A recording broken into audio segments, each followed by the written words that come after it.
Hello my dear student, आज जो मैं विषय लेकर आया हूँ वो है टेंडर। टेंडर क्या है इसको थोड़ा जान लेते हैं। Tender is a expected value of the contract. Tender is a expected value of the commodities. आप ये कह सकते हैं कि जब हम किसी कार्य को करने वाले होते हैं तो करने से पहले जो एस्टिमेट बनाते हैं उसे ही बोलते हैं टेंडर। और टेंडर बनाने के लिए मेरे पास कम से कम 3 ऑप्शन हैं। तो कौन कौन से ऑप्शन हैं इनको पहले समझ लेते हैं और फिर टेंडर जो है के बारे में और बात करते हैं। एक बात मैं आपको और पहले बताना चाहूँगा वीडियो में लेक्चर स्टार्ट करने से पहले। इसके पहले मैंने एक वीडियो बनाया था स्टेटमेंट ऑफ कॉस्ट का, उसको आप जरूर देखें। अगर स्टेटमेंट ऑफ कॉस्ट का वीडियो आपने देखा है तो आपको टेंडर ज़्यादा समझ में आएगा। अगर आपने स्टेटमेंट ऑफ कॉस्ट का वीडियो नहीं देखा है, इसके पहले का वीडियो नहीं देखा है, तो हो सकता है कि टेंडर समझने में आपको दिक्कत हो। तो आप टेंडर के जो बारे में है, जो सूचना है, उससे जानने से पहले इसके पहले वाले स्टेटमेंट ऑफ कॉस्ट को जरूर जानें। अब थोड़ा जान लेते हैं कि टेंडर बनाने से पहले हम लोगों के पास कौन कौन से आधार हैं। टेंडर जो बनाया जाएगा उसके लिए पहले आपको लास्ट मेनू चाहिए, लास्ट स्टेटमेंट ऑफ कॉस्ट चाहिए, जिसके आधार पर नए वस्तुओं के उत्पादन से संबंधित सूचनाएं उपलब्ध होती हैं। और कुछ सूचनाएं ऐसी होती है जो हिडन होती हैं। उन्हीं सूचनाओं को ऐड करने के बाद टेंडर निकाला जाता है। टेंडर निकालने के लिए सबसे पहला ऑप्शन है ऑन यूनिट। ऑन यूनिट का मतलब क्या है जान लें। हम लोग ये मान लेते हैं कि हम लोगों को इकाई पता है। इकाई का मतलब है कि हम पहले क्या बना रहे थे और अब क्या बनाएंगे। मान लेते हैं कि पहले हम लोग जो है 1000 बना रहे थे, अब हम लोगों को 2000 इकाई बनानी है। तो सीधा है कि आंकड़े डबल होने वाले हैं। पहले हम लोग 2000 बना रहे थे, अब 1000 बनाने वाले हैं, तो आंकड़े हाफ आधा होने वाले हैं। तो ये आसान होता है कि हमको लास्ट जो डेटा है उससे आने वाले जो डेटा होते हैं उसमें पता चल जाता है कि क्या करना है, उसको बढ़ाना है कि उसको घटाना है। दूसरी चीज जान लेंगे, अगला होता है ऑन परसेंटेज। परसेंटेज का मतलब होता है कि हम लोगों को पता नहीं होता कि कितनी इकाई बनाई गई थी और कितनी इकाई बनानी है। केवल एक कुछ हमें कॉन्ट्रैक्ट मिल जाता है। तो हमें जो कॉन्ट्रैक्ट मिलता है उसमें 2 चीजें परफेक्टली मिल जाती है, एक मटेरियल और एक वेज। बाकी हमको लास्ट जो परसेंटेज लगा, जो पीछे के जो परसेंटेज हैं उनके माध्यम से हम नए वाले टेंडर में परसेंटेज को फीड करके वस्तुओं की वैल्यू निकालने का प्रयास करते हैं। और जो लास्ट होता है वो होता है ऑन, ध्यान रखेंगे, यूनिट और परसेंटेज को छोड़ करके, ठीक है, अदर इंफॉर्मेशन। अदर इंफॉर्मेशन क्या है इसको जानेंगे। अदर इंफॉर्मेशन में हम लोग क्या करते हैं, कुछ खर्चे ऐसे होते हैं जो अस्थाई नेचर के होते हैं, फिक्स नेचर के होते हैं, कुछ वेरिएबल नेचर के होते हैं। तो जो हमारे फिक्स नेचर के एक्सपेंस होते हैं वो कांस्टेंट होते हैं। जो हमारा टेंडर पास होता है उस टेंडर को पास करने में हमारा एफ जो होता है, जो फिक्स चार्जेस होते हैं उनमें कोई बदलाव नहीं होता, वो वैसे ही कांस्टेंट रहते हैं। और जो हमारा वेरिएबल होता है वही फ्लक्चुएट करता है, वही जो है परिवर्तनशील होता है। तो आप देखेंगे कि जब इन दोनों को आपको मैं अभी समझाऊंगा तो यहाँ वेरिएबल ही फ्लक्चुएट करेगा, लेकिन जब हम लोग इसमें जाएंगे तो हम लोग एफ को भी ले लेंगे। एफ का मतलब होता है फिक्स एक्सपेंसिव या फिक्स ओवरहेड। इसके लिए हम लोग क्या करते हैं, पहले तो मैं आपको स्टेटमेंट ऑफ कॉस्ट का एक शॉर्ट नोट बना के दिखाता हूं और तीनों टेंडर को समझाने का प्रयास करता हूं। देखें, सबसे पहले हम लोग स्टेटमेंट ऑफ कॉस्ट का एक फॉर्मेट देख लेते हैं।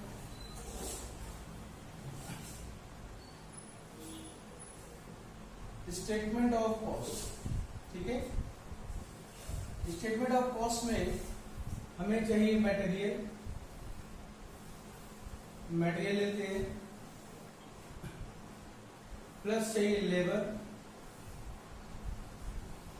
लेबर ले लेते हैं। इन दोनों को हम लोग जोड़ेंगे तो पीसी आएगा। पीसी में होता है प्राइम कॉस्ट, ध्यान देंगे। अगला हम लोग क्या करेंगे, फैक्ट्री ओवरहेड ले लेंगे। ये आ जाएगा factory cost. Office and administration overhead ले लेंगे। एक नई लागत आ जाएगी ऑफिस कॉस्ट। और हम लोग सेलिंग एंड डिस्ट्रीब्यूशन एक्सपेंस ले लेंगे। तो ये आ जाएगा सेलिंग कॉस्ट या जिसको बोलेंगे टीसी। टीसी में होता है टोटल कॉस्ट। और प्रॉफिट देख लेते हैं, अगर पता है तो ठीक है, निकाल दिया जाएगा। ये हो जाएगा सेल्स।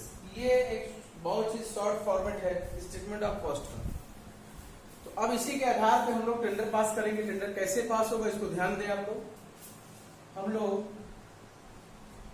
टेंडर वैल्यू निकालना है। टेंडर वैल्यू कहिए चाहे कोटेशन वैल्यू कहिए। अब आप जैसे समझें, पहली विधि का नाम क्या है जान लें। पहला है ऑन यूनिट। हमको यूनिट पता है, मतलब हमको पता है कितनी इकाई के बारे में। तो मैं क्या करूंगा, जैसे मटेरियल है, ठीक है, मैं मान लेता हूं ये जो आप देख रहे हैं ये 200 इकाइयों पर है, ठीक है, 100 यूनिट पे है। और हमको टेंडर जो पास करना है वो 200 यूनिट का पास करना है। तो कुछ करना नहीं है, मटेरियल जैसे मान लीजिए x है, तो x को 100 से डिवाइड करके 200 से मल्टीप्लाई करेंगे तो ये डबल x हो जाएगा, ठीक है। डबल x का मतलब हो गया दोगुना, x गुणे 2, डबल x हो गया। अब ये बढ़ने के बाद अगर ये कहता है कि फ्यूचर में ये राइज करेगा, बढ़ेगा तो बढ़ा देते हैं, घटेगा तो घटा देंगे। अब यहाँ राइज करेगा तो हम लोग क्या करेंगे, प्लस कर देंगे, सपोज 10%, ठीक। और अगर ये डिक्रीज करेगा, डिक्लाइन करेगा तो डिक्रीज कर लेंगे, डिक्रीज करेगा 10%, डिक्रीज कर देंगे।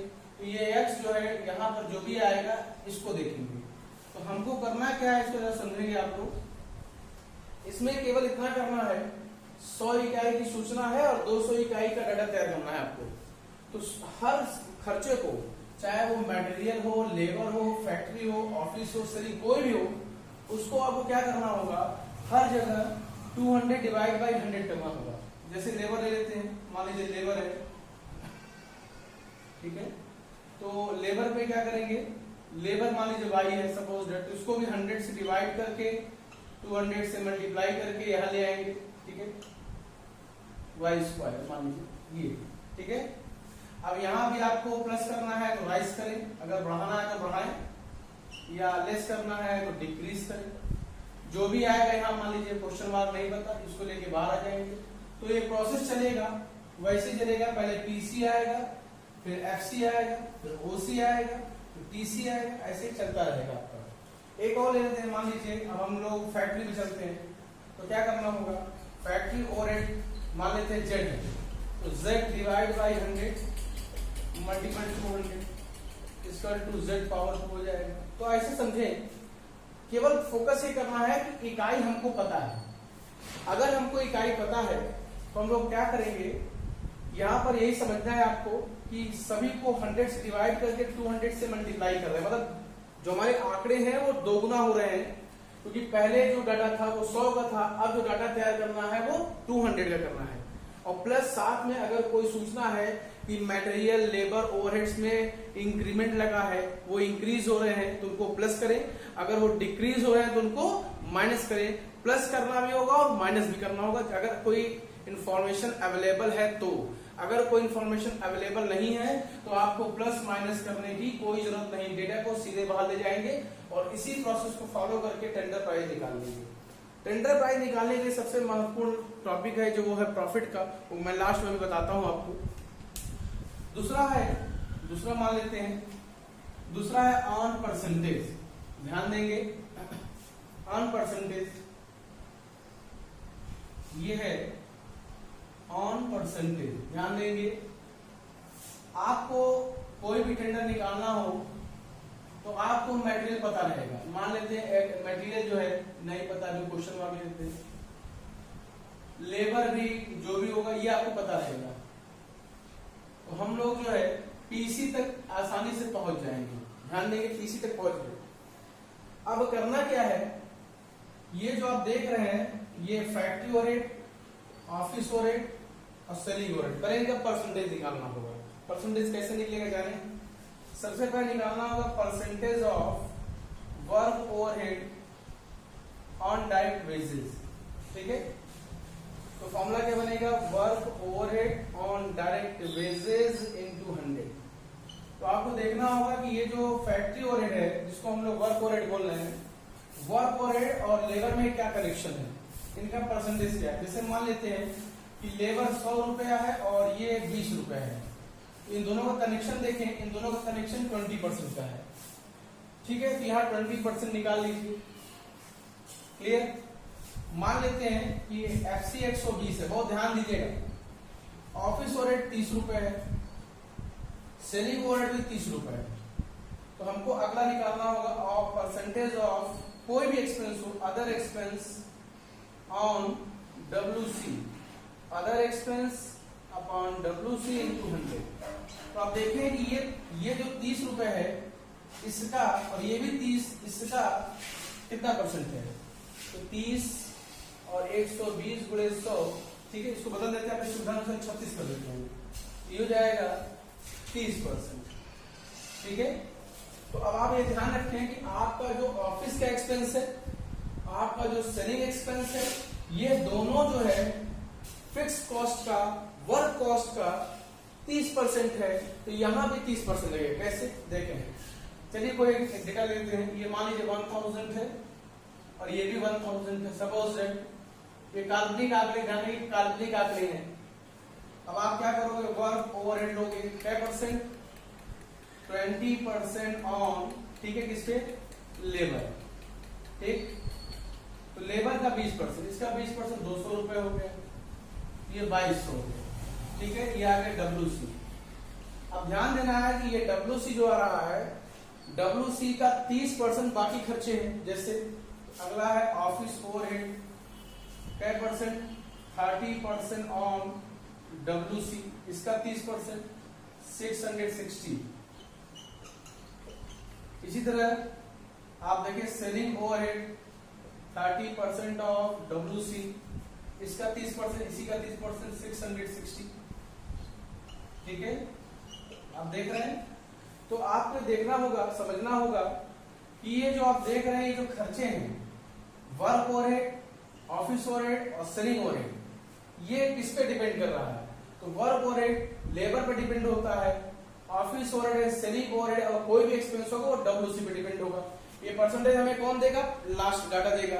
तो हम स्टेटमेंट ऑफ कॉस्ट से निकाल लेंगे कि फैक्ट्री ओवरहेड का लेबर का क्या कनेक्शन है और ऑफिस और सेलिंग का FC मतलब WC पे क्या कनेक्शन है। जो परसेंटेज डिफाइंड होगा उसको लेंगे और यहाँ लाके लागू कर देंगे, तो हम लोग यहाँ जो है TC पर पहुंच जाएंगे। किसी पहुंच जाएंगे, TC में क्या होता है, टोटल कॉस्ट। अभी प्रॉफिट के बारे में बात नहीं करेंगे, आगे चलते हैं। अगला जो लास्ट है वो है अदर इंफॉर्मेशन। अदर में क्या करते हैं इसको समझ लें। जैसे मान लीजिए क्वेश्चन को लेते हैं, इसमें कहा देता है कि वेरिएबल ओवरहेड 50% फिक्स है, 50% वेरिएबल है। तो 50% फिक्स है, जिसे वर्क ओवरहेड ले लीजिए। वर्क ओवरहेड जो है फिक्स कितना है, मान लीजिए 50%। तो मेरा जो भी वर्क ओवरहेड है मान लीजिए 20 रुपए है, तो 10 रुपए वैसे रहेगा, नो चेंज, कोई परिवर्तन नहीं होगा। बाकी पीछे जो है 10 रुपए था, सपोज डेट 100 इकाई पे, अब मैं 200 इकाई बना रहा हूँ, 200 इकाई पे 20 रुपए, ये हो गया 30 रुपए। समझ रहे, ध्यान देंगे, चाहे वर्क हो, चाहे ऑफिस हो, चाहे सेलिंग हो, चाहे डिस्ट्रीब्यूशन हो, अगर फिक्स है तो वैसे ही चार्ज हो जाएगा। जैसे देगा 50%, तो 50% कांस्टेंट है, नो चेंज। या ध्यान देंगे, चाहे उत्पादन बढ़ रहा हो चाहे न बढ़ रहा हो, मान लेते हैं 100 इकाई का है और ये 200 इकाई का है, तो 100 इकाई का और 200 इकाई में भी वैसे 10 ही रुपए रहेगा, बदलेगा नहीं। लेकिन बाकी जो 10 रुपए है वो फ्लक्चुएट करेगा। अगर 200 इकाई का है तो बढ़ जाएगा, अगर ये कहते नहीं 50 इकाई का है तो ये घट जाएगा। मतलब ये ध्यान रखना है कि जो खर्चे वेरिएबल होंगे, परिवर्तनशील होंगे, वो घटते बढ़ते रहेंगे, बाकी F कांस्टेंट रहेगा। तो इसमें बहुत ज्यादा समस्या नहीं होगी। जो यूनिट बेस पे था उस पर देख सकते हैं। सबसे महत्वपूर्ण टॉपिक है क्या, इसको जान लेते हैं। इतना लगाने के बाद टेंडर जब आप इसको बनाएंगे, जब बनाएंगे TC तक हर व्यक्ति पहुंच जाएगा, हर एक अकाउंटेंट या जो स्टूडेंट होगा वो TC तक पहुंच जाएगा। उसके बाद का प्रोसेस समझना है। जैसे मान लेते हैं TC हमारी आ गई 100, ठीक है। अब ये प्रॉफिट हमको निकालना है। अगर percentage of profit on TC को, ठीक है, ऑन सेल्स में कन्वर्ट करना हो तो क्या करेंगे, percentage of profit on sales को ऑन टीसी करना हो तो क्या करेंगे, ठीक है, परसेंटेज ऑफ टीसी है परसेंटेज ऑफ, ठीक है। अब ध्यान देंगे, बहुत महत्वपूर्ण टॉपिक है। अगर परसेंटेज ऑफ टीसी टीसी पे लगे, टीसी मतलब टोटल कॉस्ट, सिंपल लगेगा। जैसे इसका हमको 10% चाहिए तो सीधे क्या करेंगे, profit equal to 100 multiple 10%, simple लगा देंगे, ऐसे लिख देता हूं इस ढंग से। अगर परसेंटेज ऑफ एसपी, एसपी मतलब सेलिंग प्राइस का एसपी पे लगाना हो तो यही रूल लगाएंगे, ध्यान रखेंगे। टीसी का परसेंट टीसी पे हो, एसपी का परसेंट एसपी पे हो, टोटल कॉस्ट का परसेंट टोटल कॉस्ट पे हो और सेलिंग परसेंटेज सेलिंग पे हो तो कोई दिक्कत नहीं, सवाल सीधे लगेगा। 100 का 10%, 20 का 10%, जैसे लगाना चाहिए सिंपल वे में चलेगा। लेकिन क्वेश्चन में प्रॉब्लम तब आएगी जब टीसी को सेल में कन्वर्ट करेंगे या हम सेल को टीसी में कन्वर्ट करेंगे। तो इसके लिए एक फॉर्मूला मैं आपको दे रहा हूं, समझे। देखें, अगर टीसी प्लस प्रॉफिट बराबर सेल्स होता है, ठीक, टीसी 100 रुपए है, प्रॉफिट 20 रुपए है, तो सेल 120 होगा। तो हमको समझना है कि ये 20% इसका कितना परसेंट है और ये 20% इसका कितना परसेंट है। तो देखें, 20 डिवाइड बाई 100 इक्वल टू 20% मान लीजिए इसको, 1/5 आएगा। अगर यही 20 डिवाइड बाई 120 करेंगे तो 1/6 आएगा इक्वल टू 16 2/3%। तो आप देखें कि टीसी पर जो परसेंट 20 रुपए 20% है, वही 20 रुपए एसपी पर इतना है। तो अगर मैं ये कहूं कि मुझे आप एक ऐसा टेंडर बना के दिखाइए जिसपे हम, ठीक है, 20% का लाभ ले पाए, 20% का। देखिए ध्यान दीजिएगा, मान लेते हैं एक प्रॉफिट नहीं पता है, टेंडर प्राइस। अगर पूछ रहा है कि यहाँ क्या होगा अगर इस पर 20% कमाई हो, इस पर 20% हो, तो ये देखिए टेंडर प्राइस को हम सेलिंग प्राइस लिख दें तो भी कोई दिक्कत नहीं। तो सेलिंग प्राइस का 20% चाहिए और मुझे पता ही नहीं है, तो आप क्या करना होगा, सेलिंग प्राइस का परसेंटेज टीसी के परसेंटेज में कन्वर्ट करना होगा। तो अब क्या करेंगे, टीसी को उठाइए 100, इसका 20% चाहिए, 20 लिख दीजिए। और चूंकि आप पीछे की तरफ मूव कर रहे हैं तो 100 में से 20 लेस कर लीजिए, या आप इसको लिख सकते हैं 1/, ध्यान देंगे 1/4 मीन्स 20/80। तो आप देख सकते हैं कि 25 रुपए का लाभ हो जाएगा और यहाँ टेंडर प्राइस आ गई 125 रुपए, और 125 रुपए का 20% 25 रुपए भी होता है, मिला सकते हैं। क्लियर? अगर ये चीज ध्यान दें, अगर सेलिंग प्राइस ना करके टीसी का परसेंट का लगाइए तो बहुत आसान है। टीसी का परसेंट लगाना है तो आप क्या करेंगे, आगे की तरफ चलेंगे। तो यहाँ 2% निकालने आना चाहिए कि ये 20 रुपए 100 रुपए का क्या परसेंट है और 20 रुपए 120 का है। तो ध्यान देने वाली बात यह है कि अगर आपको टीसी का कहेगा तो बहुत आसानी से निकाल देंगे। टोटल कॉस्ट का 20%, 100 का 20%, 20 रुपए सीधा आ जाएगा। लेकिन वो टेंडर प्राइस का पूछ रहा है, तो जो चीज पता ही नहीं है उसके बारे में पूछ रहे हैं, तो टेंडर प्राइस का परसेंट टीसी पे लगाने के लिए हमको क्या करना, बैक की तरफ जाना होगा। जितना परसेंट पूछेगा उतना 100 में से लेस कर देंगे। अगर हम कह दें कि 20 नहीं, हमको 25% चाहिए, तो 25/75 हो जाएगा, इसे ध्यान दें, ठीक है। अगर वो कह दे 10% चाहिए तो 10/90 हो जाएगा। अगर कह दे नहीं हमको 15% चाहिए तो 15/85 हो जाएगा। मीन जितना आप परसेंट ऊपर लिखते हैं उतना नीचे माइनस कर देंगे, तो प्रॉफिट आपको पता हो जाएगा। तो मैंने जो है बहुत शॉर्ट तरीके से आपको टेंडर प्राइस निकालना बताया है। पहले आप एक काम करें, स्टेटमेंट ऑफ कॉस्ट का जो है वीडियो आप पहले देखें, और उसके बाद जो है जो भी किताब आपके पास अवेलेबल हो उनको बहुत स्मूथली समझने का प्रयास करें। टेंडर प्राइस निकालना बहुत आसान हो जाएगा। और उम्मीद है आपको वीडियो पसंद आया होगा, और लोगों को चैनल सब्सक्राइब कराइए, वीडियो देखिए और दिखाइए, और चैनल को लाइक भी करिए अगर आपको पसंद आता है। और जो भी आपके प्रॉब्लम है उनको कमेंट बॉक्स में जरूर लिखें, जिससे आपकी समस्या का समाधान किया जा सके। सो आज के लिए इतना ही, थैंक यू।